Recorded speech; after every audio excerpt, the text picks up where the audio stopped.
Hello, welcome back to another video. Today we got some good old hero hate. Emuri just exposed Twitch. They're actually evil. And honestly, I feel like we already knew that. With their blatant, like, selective enforcement of their own rules. I feel like we already knew that Twitch was pretty evil.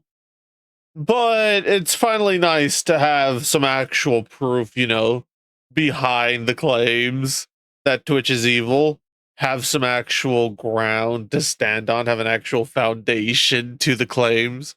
But yeah, let's get into it. Hey guys, hope you've been having a great weekend. Oh shit. Wait, fuck. I just realized. Hold up, there we are. Sorry. I didn't realize. All right, let's get into it. Hey guys, hope you've been having a great weekend, and I guess we've got a third video here. Sorry to spam your notifications, but this is definitely an important one. Because only 18 minutes ago, we've got Emuri exposing Twitch and how they essentially impeded the police investigation to try and protect themselves from getting sued by the complete loser freak that assaulted her at TwitchCon. But basically, Oh my god, dude. That's wild.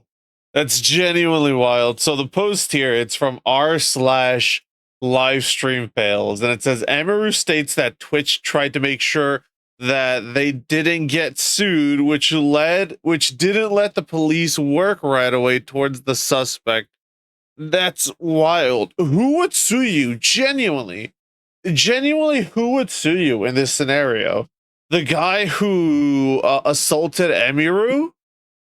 I don't think he'd have any grounds to sue you to begin with. So Emuri, why would Emuri sue you?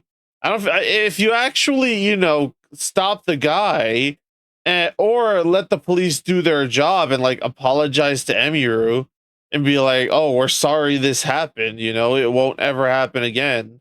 Then, Emuri's probably not going to sue because you're actually, doing your job. So who would sue in this scenario out of the two parties?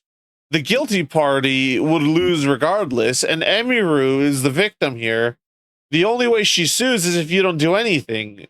And honestly, you're not doing anything, so she should sue, in my opinion. Like, it's wild, man. Freak that assaulted her at TwitchCon.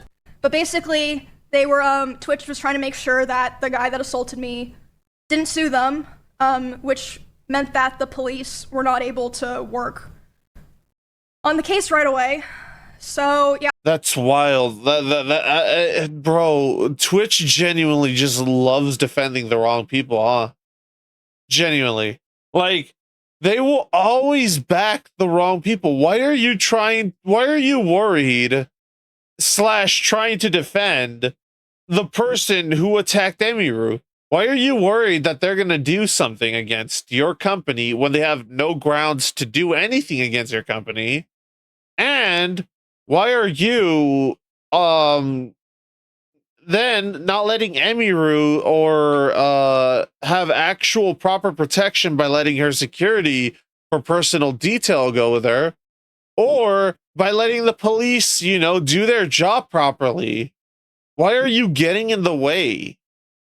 Like, genuinely, Emuri should be the one to sue them at this point, because it's ridiculous, man. They're just screwing her over and over again. I got a call about that on, I believe it was Monday, from the San Diego police. They were like, yeah, we're working on the warrant, but like right now, that's like all we can really do, but like we're trying our best, just like. Okay, okay. I don't know why. Sorry, I was gonna say something but then it clicked in my head. Oh, she said warrant. I don't know why. I thought she said I don't know why she said warrant, and I thought restraining order. I just genuinely don't know why. We're gonna keep in the loop and everything. I was like, okay. I was very frustrated because I was like, damn, like I didn't know that on Saturday. I would have said that if I knew. So Twitch is screwing over Emuri and the police investigation, which therefore. Can I just say she genuinely sounds like sad as shit? Like, and obviously she should, but like she sounds so sad. that, you know, this is happening, that this happened to her, and that, you know, nothing can be done because the company's scared that the wrong people will take action. Like that's insane, man. Like the fact, like I feel like she doesn't really, well, obviously she cares that this happened to her, but I feel like what like is like just destroying her more is the fact that Twitch, which is a company that she essentially works for. You know, she's a content creator on Twitch, so she works. I guess you could say she works for Twitch, but she works on Twitch, on the platform. She streams to the platform.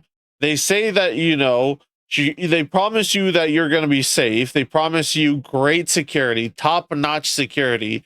Security so good that they're working with San Diego PD just to make sure that security is even better than what it has ever been. They make you this guarantee only for them to immediately fall flat on it, and for them to try to cover the ass, not only their ass, but the ass of the person who assaulted you. Like, I'd feel genuinely just utterly betrayed. Means that they're on some level helping the loser who assaulted her by getting in the way of that investigation. And sure, anyone can sue for anything, but winning a lawsuit is a completely different story. And you're telling me Twitch, with all their Amazon money, is actually so scared of a frivolous nonsense lawsuit by a creep that they'll harm. Bro, well, you see, they're scared that Daddy Bezos is gonna see that Twitch is getting sued, and he's gonna cut Twitch off from his supply of infinite money. That's what they're worried about. Even though Jeff Bezos hasn't been involved once, other than with the acquisition of Twitch. Emuru's investigation. It's actually insane. Somehow in the last week or so, Twitch has now defended multiple predators, including that Chomo that they put on the front page and then gave like a 1-day ban, which is nothing. But then when— yeah, that was wild, dude. I wonder if it was his day off. I wonder if it was another Hassan incident where it's like, all right, can you tell us what day you're off, what day you don't plan on streaming? They're like, I don't plan on streaming on this day. And they're like, all right, great. And they banned him on that day. Like, bro, it's insane. I wouldn't put it past Twitch, not gonna lie. But it's also very weird that decided to put that individual on Twitch, which at the end of the day is a platform for kids. Like, YouTube, you can make the argument that it's for kids and it's not for kids, based off of the fact that YouTube Kids exist. But Twitch has always been for kids at the end of the day. Twitch started off as a platform for like streaming video games and whatnot, if I remember correctly. So, like, it was initially just made for kids. Like, hot tubs and pools didn't come till way later. Just like just chatting didn't come till way later. So it's just very odd that they would opt to show that on the front page, especially because you never know if kids are watching this shit with their family. They open up Twitch and what do they see front page? That fucking individual? That's just nasty. When it comes to Emuru, they've now heard multiple ways, and Iron Mouse and Chibidoki were sabotaged by Twitch's own staff, and they're still radio silent about that. Really goes to show you where they're never gonna say anything about that. Honestly, they could care less about anything, any backlash they get from VTubers. Their priorities are, of course, same priorities from the platform that's also consistently defended a terrorist supporter, so I guess this really isn't that surprising. Anyways, let me know what you guys think about all that in the comments, and thank you so much for tuning in to the third video of the day. Hope you guys have a great rest of your weekend. I'll see you in the next one. Oh shit! Fucking okay, great. Alright, shit. Sorry. Crap.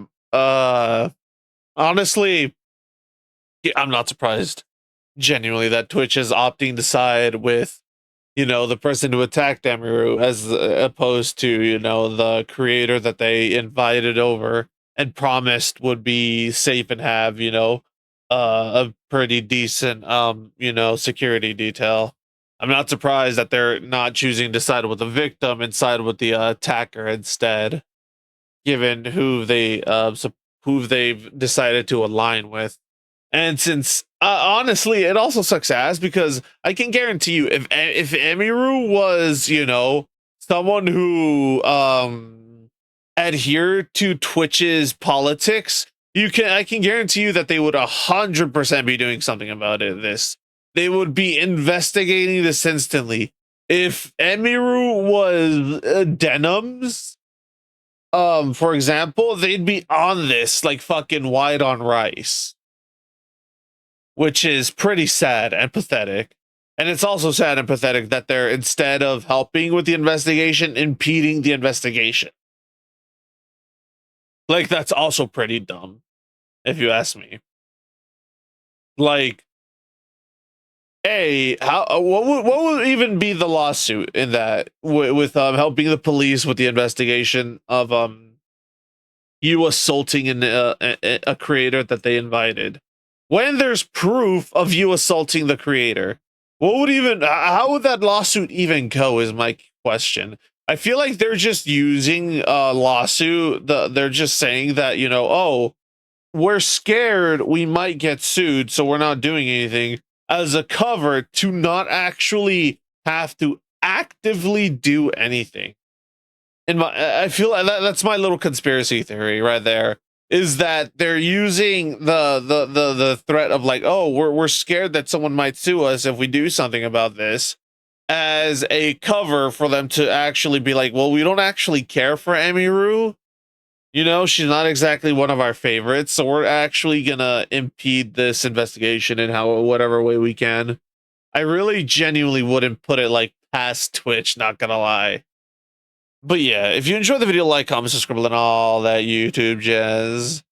And remember to be safe out there, be careful, because the world is a pretty dangerous place nowadays, even though it's gotten safer. At the same time, it feels like it's gotten worse. So yeah, be careful out there. You never know what could happen. Remember to believe nothing, question everything, and always seek the deeper truth. And I'll catch y'all in the next one later.